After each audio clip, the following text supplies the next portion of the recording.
The minister's visit was planned even before an architect discovered the kinks in Ronan Point's cement skeleton that have caused gaps to appear between walls and ceilings.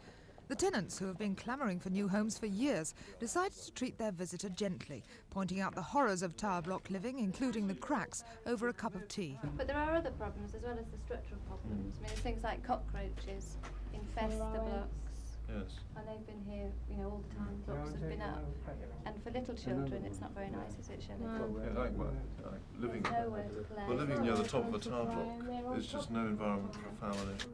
New homes are being found for the 115 families in Ronan Point, and when it's empty, tests will be done to decide its fate and that of the other 8 similar blocks on the estate which are thought to be suffering from the same faults.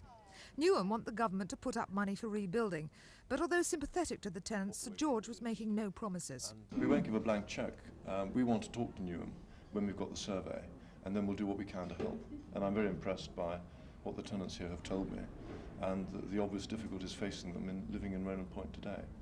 The emptying of Ronan Point is already underway. Newham Council has taken over one of the flats as an evacuation office, and they hope to have everyone out within 3 weeks. There's been no obvious celebrations, but certainly our presence here since Monday has been welcomed by a lot of tenants, and they're looking after us with tea and food while we're down here.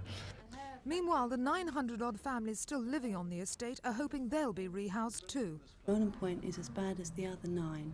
The whole 9 blocks on the Custom House estate are in exactly the same state as Ronan. The council are moving Ronan Point tenants into homes which were earmarked for people on the borough's housing list. But if the other blocks have to be evacuated too, the council will have to ask other boroughs to provide houses. They just don't have enough of their own to go round. Rita Carter at Ronan Point in Newham.